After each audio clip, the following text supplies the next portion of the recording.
Selamat pagi buat anak-anakku sekalian. Sebelum kita memasuki pelajaran selanjutnya, Bapak ingin mengajak kalian untuk berdoa supaya dalam proses belajar mengajar kita ini berjalan dengan baik. Baik, mari kita bersatu di dalam doa sesuai dengan ajaran dan perintah masing-masing. Doa kita mulai.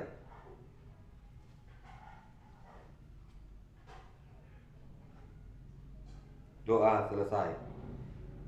Baik, minggu yang lalu kita sudah masuk ke dalam pembahasan tentang produksi massal. Hari ini, minggu ini, kita akan masuk ke dalam perencanaan produksi massal. Tentunya secara garis besarnya, bagaimana, apa sih pengertian perencanaan produksi itu tuh? Pengertian perencanaan produksi dapat diartikan sebagai proses untuk memproduksi barang pada suatu periode sesuai yang telah dijadwalkan melalui pengelolaan sumber daya seperti tenaga kerja, bahan baku, dan peralatan. Kemudian kita harus melihat secara ruang lingkup perencanaan produksi. Ya, ada beberapa pendapat dari pakar ya tentang ruang lingkupnya. Itu harus, yang pertama, mempersiapkan rencana produksi.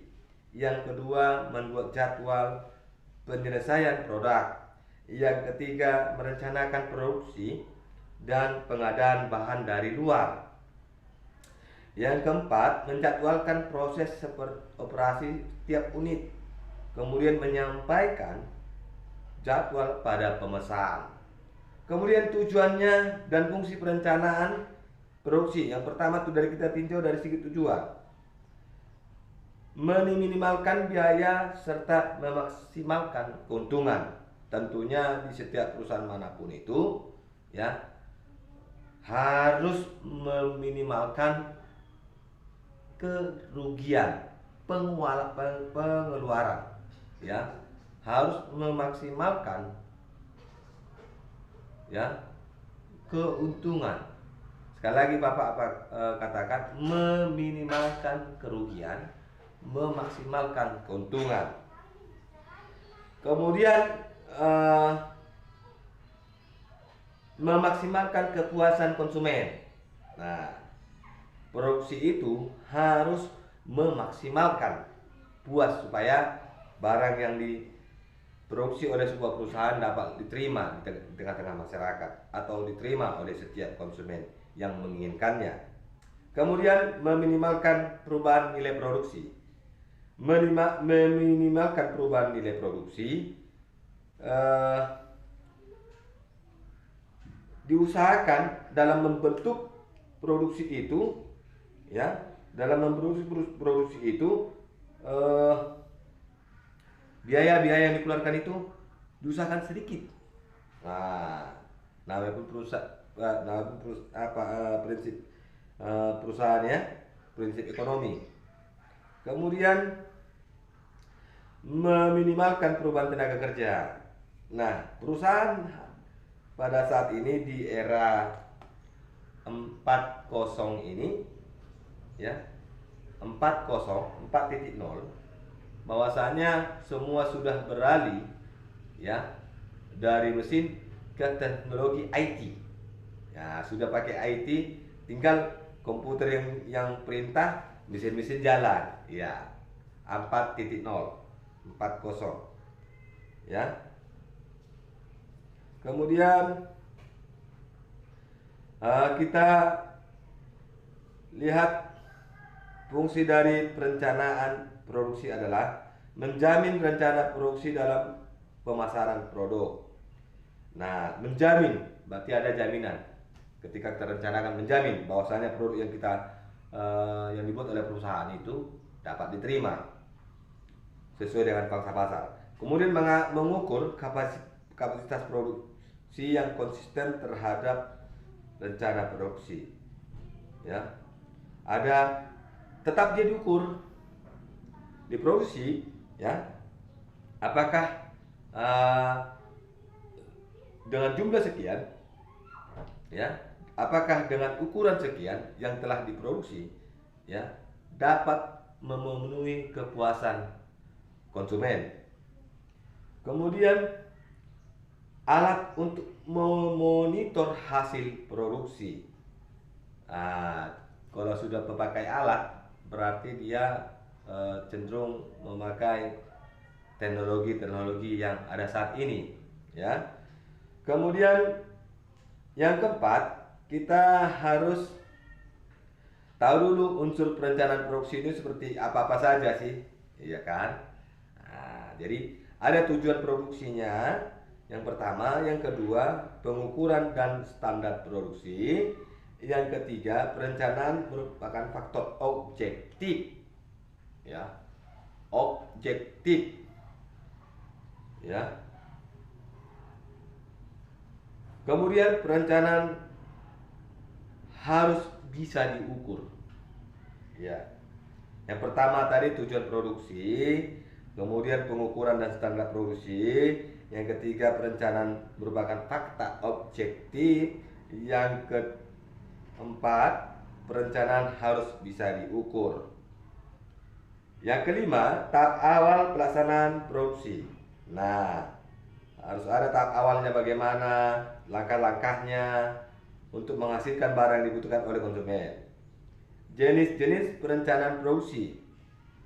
Tentunya ada jenis-jenis yang perencanaan itu bagaimana kalau dijangka pendek dalam ukuran per tahun, ya, short range planning. Ini perencanaan dalam 1 tahun. Kemudian masuk kepada medium range planning. Itu perencanaan 2-3 tahun ke depan setelah perusahaan itu bergerak memproduksi. Kemudian long range time, ini perencanaan jangka panjangnya untuk lebih dari 1 tahun, bahkan hingga sampai 5 tahun. Itulah jenis-jenis perencanaannya, jangka pendek, jangka menengah, jangka panjang. Jangka pendek short range planning, jangka menengah medium range planning, jangka panjang long range planning. Kemudian masuk kita ke faktor yang berpengaruh terhadap perencanaan produksi. Tentunya ada faktor-faktor yang mempengaruhi ini. Ada faktor yang dari dalam, ya, internal. Tentunya dalam internal ini meliputi kapasitas mesin, sampai di mana, sejauh mana mesin ini memproduksi. Kemudian produktivitas tenaga kerja. Apakah tenaga kerja mempunyai SDM yang cukup dalam menghasilkan sebuah produk, ya, yang telah ditentukan oleh perusahaan. Kemudian kemampuan pengadaan, iya. Pengadaan ini bisa dari bahan baku, ya, di mana didapatkan bahan bakunya, apakah ini selalu ada, ya, sehingga dapat diproduksi untuk menjadi bahan jadi. Kemudian faktor eksternal. Ini faktor eksternal ini meliputi kebijakan pemerintah, iya. Ada undang-undang yang harus diikuti oleh setiap semua perusahaan, baik undang-undang tenaga kerjaan, baik undang-undang kesehatan lingkungan, ya. Kemudian bagaimana pajak, bagaimana yang lain-lain, ya. Kemudian ditinjau dari inflasi. Tentunya keuntungan perusahaan yang sudah diproduksi oleh perusahaan itu sangat mempengaruhi nanti apabila sebuah negara mengalami inflasi, penurunan suku bunga, ya, inflasi dia. Jadi di sini memang harus dipikirkan oleh perusahaan secara baik-baik. Kemudian bagaimana perusahaan itu apabila terkena bencana alam, baik perusahaan, baik tenaga kerja, bagaimana ketika ini dihadapi oleh perusahaan, ya, karena alam yang membuat. Tentunya pihak perusahaan harus memikirkan bagaimana asuransinya. Perusahaan akan diasuransikan, orang akan tenaga kerjanya juga harus diasuransikan, supaya semua dapat menjamin kelangsungan perusahaan dalam menghasilkan produksi tadi. Kemudian kita melihat langkah-langkah perencanaan produksi, penelitian proses produksi, ya. Kemudian kita lihat dulu penelitian proses produksi itu bagaimana. Ya,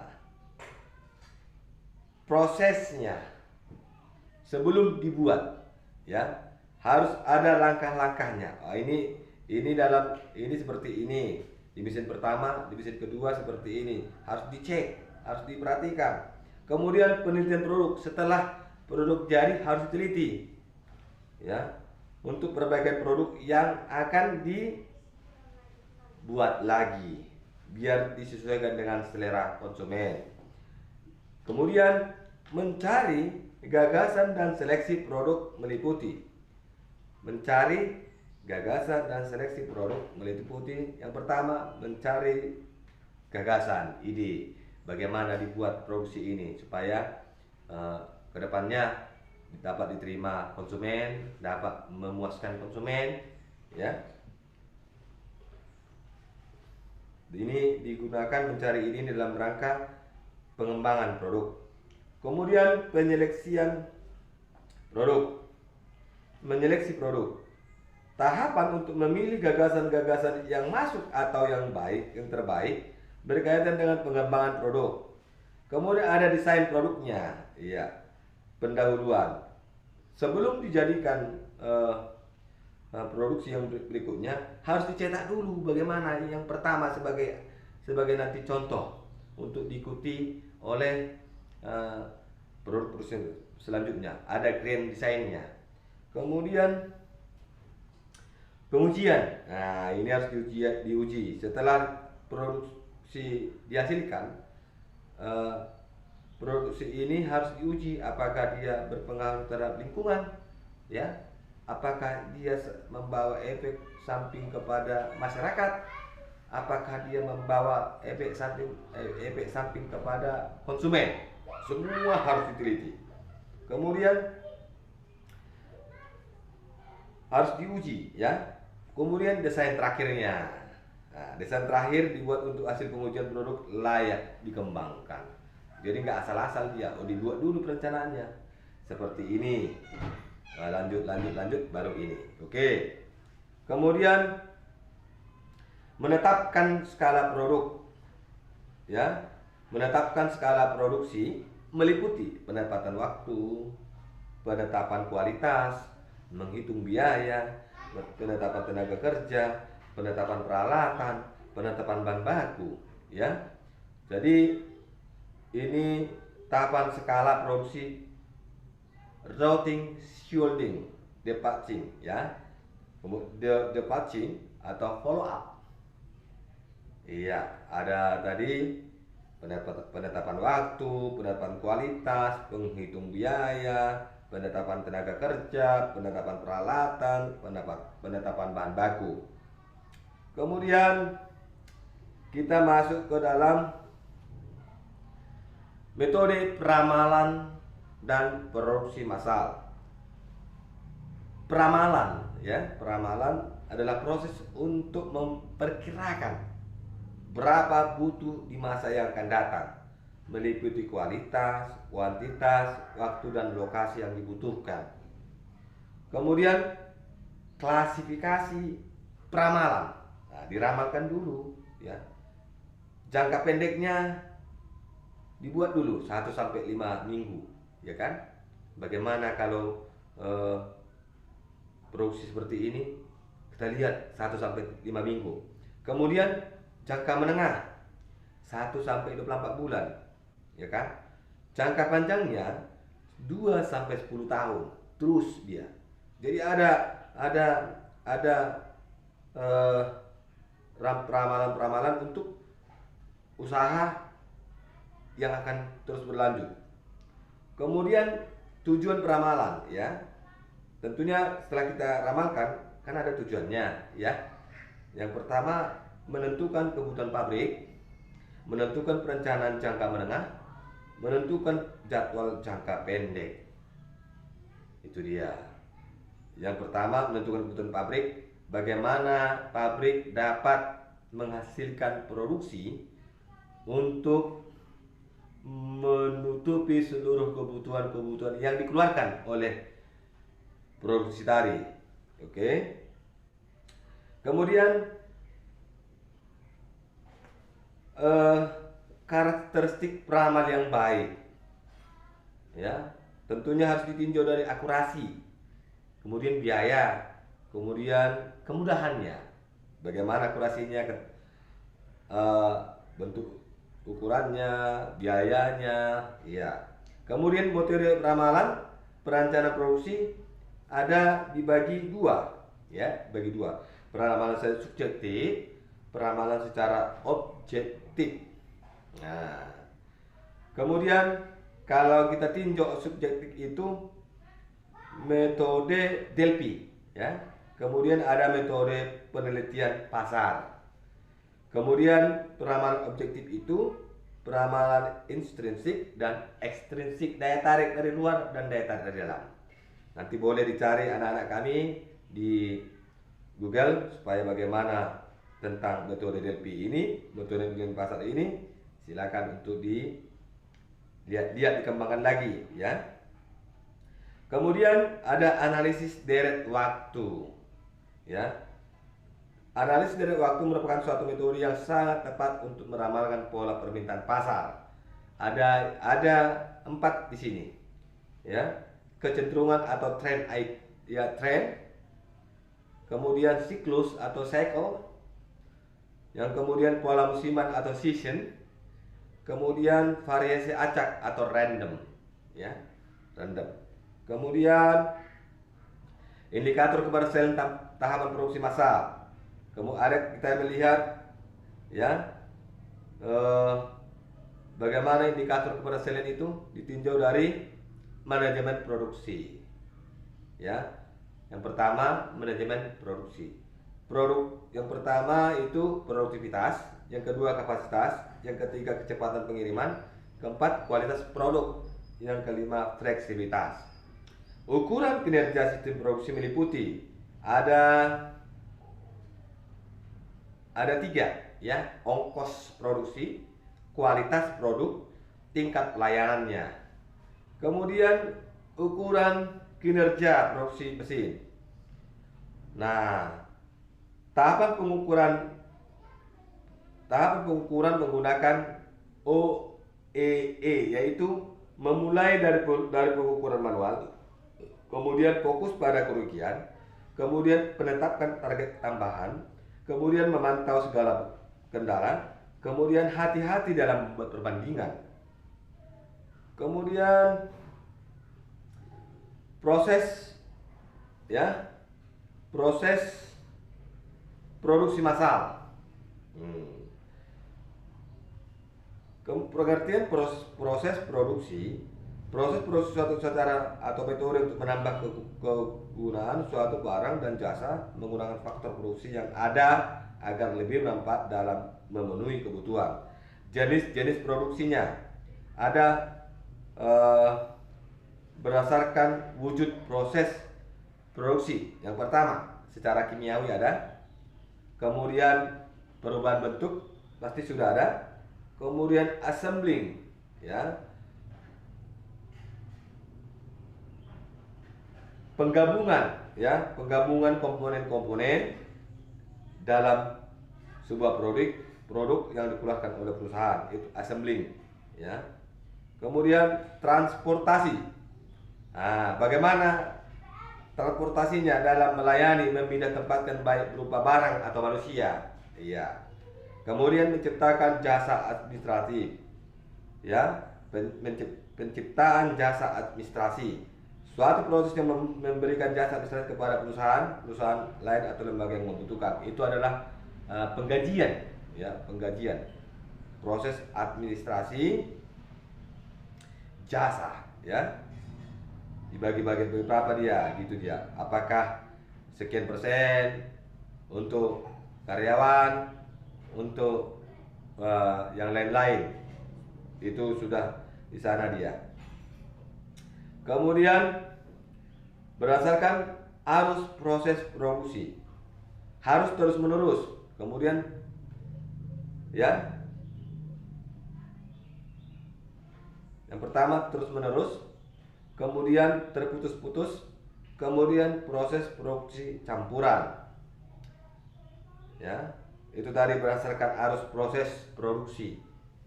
Kemudian berdasarkan penyelesaian proses produksi, berdasarkan penyelesaian proses produksi, yang pertama, tipe A dapat diperiksa dengan mudah. Nah, tentunya ada tipe-tipenya, ya. Ada tipe B, dapat diperiksa dalam beberapa tahap. Tipe C, terdapat penggabungan komponen produk. D, proses menggunakan mesin otomatis. Nah, itu dia, berdasarkan penyelesaian proses produksi. Ada 4 tadi, ya.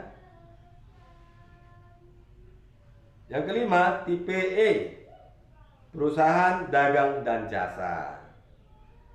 Nah, kita masuk ke dalam proses produksi berdasarkan bahan mentah, analitik, ya. Merupakan suatu bentuk proses produksi yang menciptakan beberapa barang dari suatu jenis bahan mentah atau input, ya, bahan sebelum jadi, ya. Ada yang sintetik, yaitu proses menggabungkan beberapa input atau bahan mentah menjadi satu barang lain. Kemudian tujuan proses produksi. Nah, tujuannya pasti ada, ya, setiap produksi. Meningkatkan efisiensi, meningkatkan produktivitas, meningkatkan kualitas. Kemudian tahapan proses produksi. Tahapan proses produksi meliputi penyediaan komponen, injeksi plastik, pengelasan, pengecatan logam. Kemudian dipping proses. Pengecatan plastik, ya, tentunya ada pengecatannya. Tentunya secara proses pengecatan plastik part tidak sama dengan proses pengecatan steel part karena ada beberapa perbedaan terlain. Tidak adanya proses pre-treatment, 2 overhead superior lebih pendek, temperatur oven lebih rendah, pengecatan secara manual dengan spray atau handgun. Kemudian perencanaan sub-assembling, ya, merupakan, ya, general assembling. Kemudian ada assembling, ya. Tapi kita akan bahas dulu tentang general sub assembling. Merupakan seksi yang mengerjakan proses penggabungan komponen agar mempermudah serta mempercepat proses produksi di line assembling. Assembling merupakan tahapan terakhir dari proses pembuatan unit, ya. Di sini terserah anak-anak kami di kelas 12 TKJ 2 apa yang akan kalian buat, ya. Unit apa yang kira-kira laku di tengah-tengah masyarakat. Jadi yang di dalam assembling ini, ya, ada kegiatan akhir seksi, ya, dari seksi assembling yang bertugas melakukan pemeriksaan unit, ya, diperiksa lah per unit-unitnya bagaimana, udah cocok nggak. Baru kemudian shipping adalah bagian bertugas untuk mengirim unit untuk seluruh cabang untuk dijual. Nah, ya, untuk dijual. Sekarang menjadi kelompok tugas anak-anakku sekalian. Ya, buat kelompok kita ada 23, ya, 23. Silakan mencari kelompok masing-masing, ya.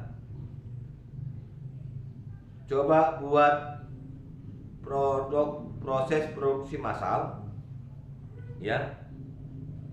produk kreatif sederhana yang masih terkait dengan bidang teknikal komputerisasi jaringan.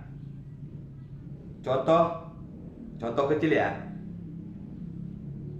Buat dulu alat ya. Coba pikirkan dulu untuk membuat alat. Bagaimana kalau dengan menggunakan jaringan komputer kita dapat mengambil sesuatu. Contoh ya, anak-anak kami pasti sudah tahu kan. Atau bagaimana dari jaringan itu membuat lampu hidup mati, atau bisa kita gunakan yang lain. Yang penting coba dulu kau buat ramalkan dulu apa yang mau kita tunjukkan kepada konsumen. Ya, tunjukkan dulu. Nanti setelah udah jadi kerja kelompok ya, posting. Ini Pak, tugas kami.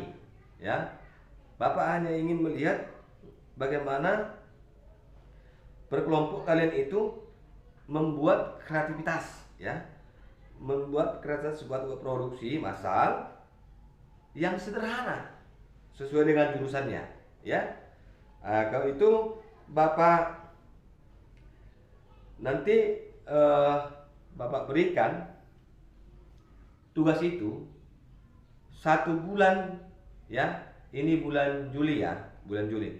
Bulan Agustus pertengahan di minggu ketiga Bapak akan minta itu kalian buatkan videonya ya. Apa yang sudah kalian buatkan sesuai dengan jurusan kalian untuk produksi sederhana ya. Jadi mudah-mudahan dengan live Bapak ini ya, di bulan 8 kalian sudah buat ya, tunjukkan nama Bapak. 23 orang, silakan cari kelompoknya masing-masing ya. Nanti di bulan 8 minggu ketiga Bapak ingin lihat, share kemari ya. Bisa kan anak-anak? Baik. Saya yakin kalian mampu sesuai dengan jurusan kalian membuat kreativitas sederhana dulu. Kita mau membuat bagaimana, laku nggak? Diterima masyarakat nggak? Coba dulu planningkan dulu mulai sekarang untuk kalian kerjakan sama-sama. Ya, terserah kalian. Yang penting produksi yang sangat sederhana. Bisa melalui jaringan untuk matikan lampu, contoh ya. Dari jaringan bisa menghidupkan kereta, contoh ya. Bagaimana caranya? Anak-anak kami sudah pasti paham dalam mengembangkan wacananya ya, mengembangkan proses pemikirannya untuk berbuat itu. Saya harap semuanya berkarya nyata ya, dapat menjalankannya dengan baik. Sampai di sini pertemuan kita di bulan 8 minggu ketiga. Kita akan bertemu kembali. Mudah-mudahan anak-anakku semuanya kelas 12 TKJ 2 sehat ya, sehat, menjadi orang-orang yang pintar, prestasinya naik. Nah, sebelum kita akhiri, mari kita berdoa sesuai dengan ajaran dan kepercayaan kita masing-masing. Doa kita mulai. Doa selesai. Sampai dijumpa. Terima kasih. Horas, horas, horas.